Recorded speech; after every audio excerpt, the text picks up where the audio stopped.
TJ's. We're on the street tires, so we'll do map 1.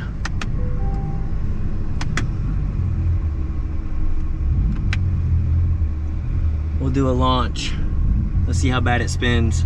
I think all first gear is gonna spin pretty bad.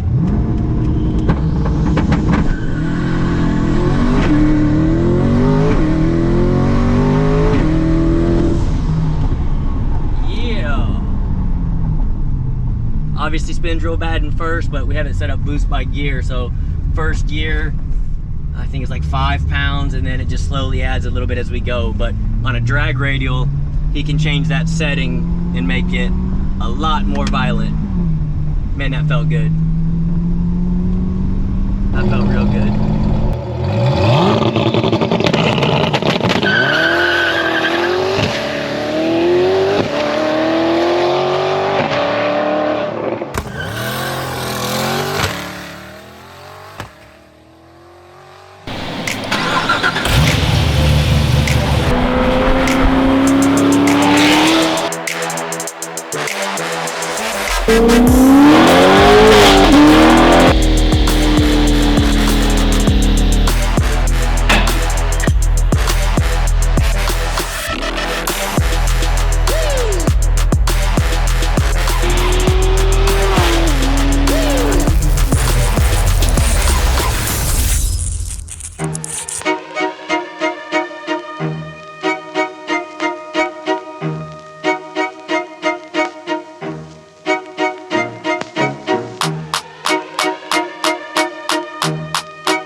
Can we ship it?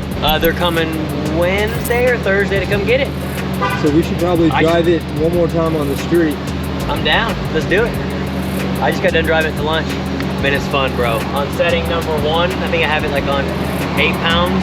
It's so much fun. This thing with 800, 900 rear wheel horsepower is a blast to drive, dude. You can have how many settings for him when he goes out?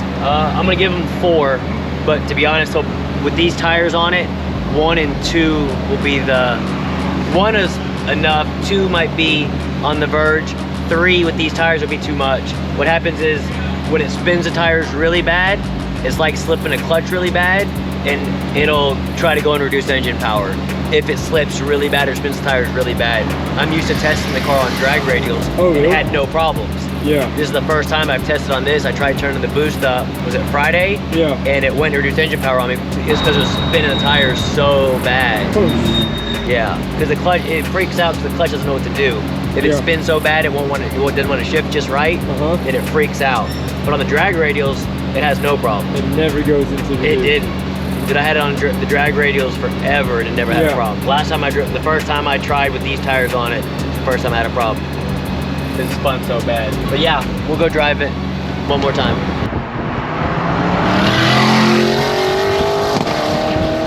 So for those who don't know, you do have a race car. You do race. Yeah, son. You know, a lot she's of people, collecting dust over there, but she's ready. She's ready. You know, I don't see Faraday at the track. So we went.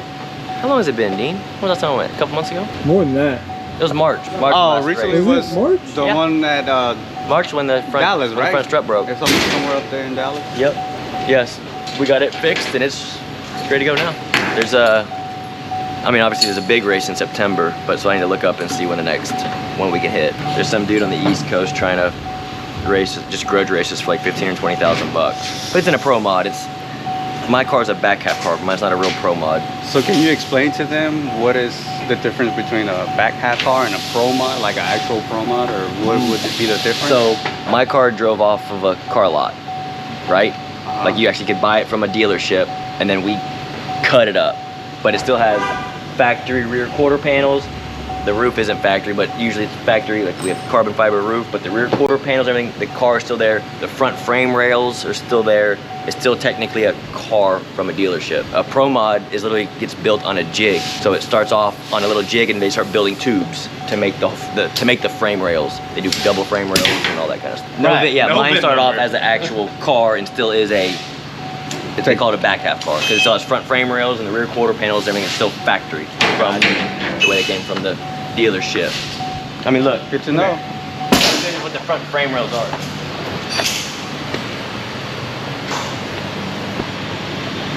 Not much, but like to meet the rules, you have to have at least the class that I used to race.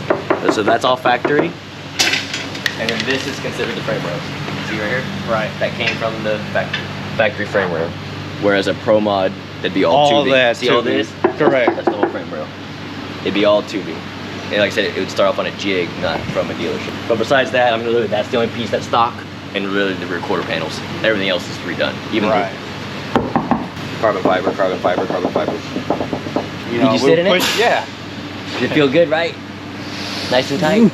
Oh, it's tight, but man, that seat is hard. Imagine going for a ride in that thing. Just I couldn't imagine.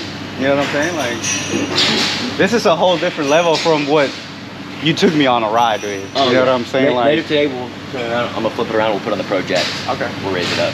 Yeah. Sorry, this is in your way, Dan. What? This race car over here. It ain't the first time. In the way. Ain't gonna be the last.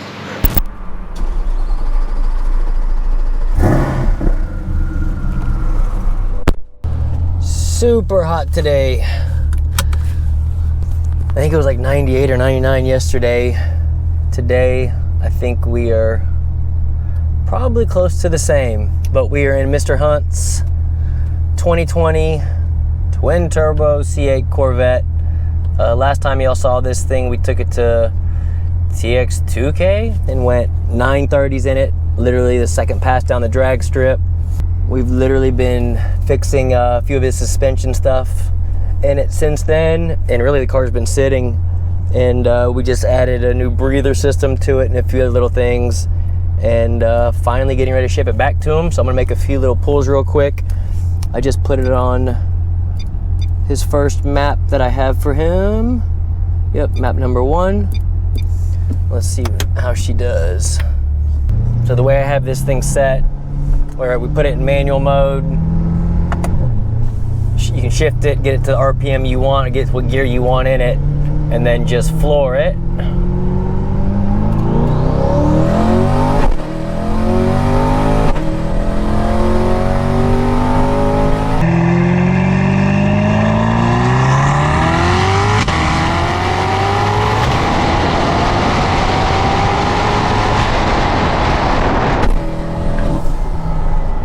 Shifts all by itself. And that right there should be, I think, like 8 pounds of boost is his first setting. Oh man, that felt good. Even with 8 pounds, this thing is so much fun to drive. That felt really good. I'm gonna pull over and check that log just so I can confirm boost and everything with that setting. I'm gonna go through this different setting so I know what I'm commanding is actually making what I'm trying to command, and then just check air fuel like always, make sure everything's nice and safe.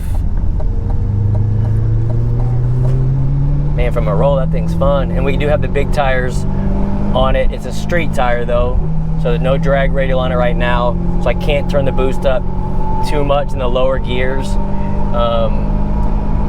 I do have a couple other settings in there that will add quite a bit, but I think we'll just spin, so it's really not worth it. If we had a drag radial on it, we could do it.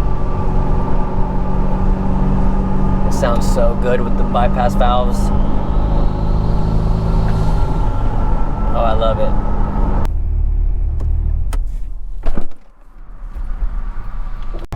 All right, turn around and do, let's make another one. We'll try second gear, 8 pounds, traction control's off. If it spins, it's only gonna spin just for a second. This thing, even though it has a street tire on it, it's a big tire.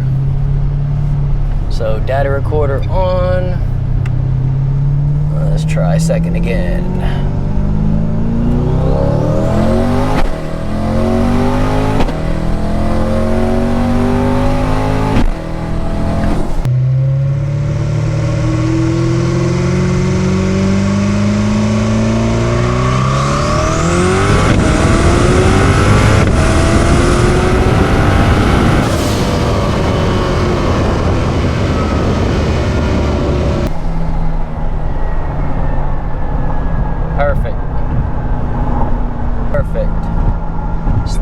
recording.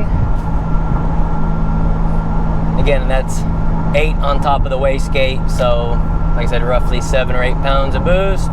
That is the first setting we have. So that is the lowest setting.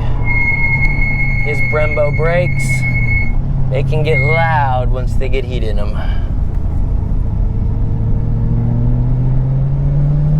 Brakes work great, but with heat in them, you definitely hear them squeaking.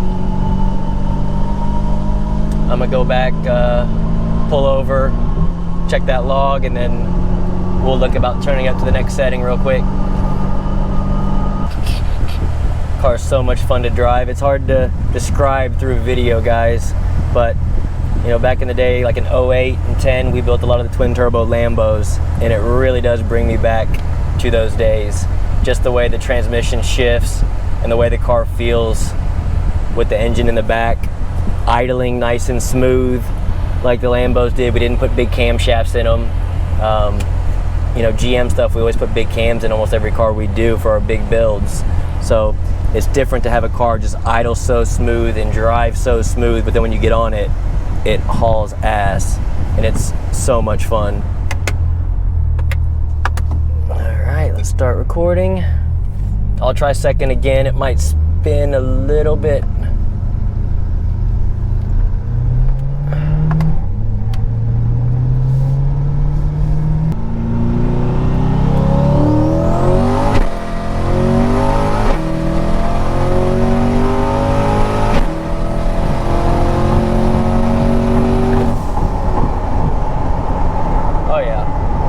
Felt great. So that should have been roughly, what's my map 2? It's either 10 or 12 pounds. I'll pull over and take a look. But you can tell second gear accelerated much quicker, so did third. And then fourth and fifth is where it starts putting more boost in it. I think second gear still probably held around 8. And then third, fourth, and fifth is where I think I either have 10 or 12 in it on the second map. But I'm gonna pull the log real quick and I'll let you guys know. All right, so that last pull was map 2, which is 8 pounds on top of the gate in first and second, like in the lower gears, and then 12 on top of the gate in third, fourth, and fifth and up. And it felt great. Everything looked good. So with 12 on top of the gate, it's really only making like 10, and then in this heat, like 9.5, 10 pounds of boost of actual. So we're gonna go ahead and go up to the next setting. This setting should be, I think, like 15 on top of the gate. And with this, I won't be able to go in second. I know it's gonna spin really bad. So we'll go from a third gear roll and see how she does. Let me confirm, map 3. Yep. I always put it in track mode. It's just a habit. And then traction control off twice, and then I put it in race mode. And then again, for this, the way we have it set up, we can put it in manual mode to shift it. And then once you floor it, you don't have to hit the tap up, tap down buttons. It shifts all by itself. All right, so I'm an idiot and went to turn on map 3. We drove quite a distance from the shop, and I made quite a few pulls on the highway getting here, and we're running low on fuel on the front. So this thing has obviously aftermarket computer in it with port injection on it. So we put methanol in the front that feeds our port injection side. Well, I'm running low on fuel, and I'm not gonna risk making a pull on the third setting with low fuel. So we're gonna head back to the shop now, give the car a once over, and if I have time before transport comes, I'll do a higher, like map 3 pull from a roll to show you guys. And then yeah, map 4 is really just for the drag strip and with tires on it. Map 4 would be way too much for the street. So we'll end this video here now and head back to the shop. So got back from driving Mr. Hunt's twin turbo C8. Just one more test drive before we ship it to him. Worked flawlessly. We went to a different spot, which is a little bit farther than where I normally go. And on the way there, I was having fun. I made a few more pulls on the highway than I should have. before I met up with Dean with all the cameras. And so I was able to run it on map 1 and map 2, and I'm glad I decided to check, because we were filming and doing a whole bunch of stuff and checking logs. I went to check the fuel before I ran it on a higher boost setting, and we were really low on fuel, and I decided to make the decision just to stop. It's not worth hurting it. So in this video, y'all were able to see it with roughly between 700 and 900 rear wheel horsepower.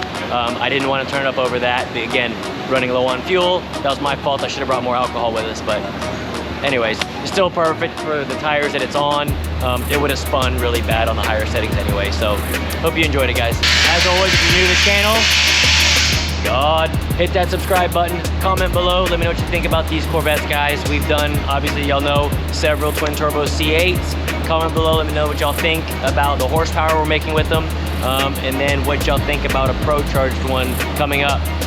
We haven't showed y'all how much horsepower it's gonna make or even what it does, but we will soon enough. And without knowing, comment below, let me know what you rather have, a Pro Charged C8 Corvette or a twin turbo C8. Until next time, guys.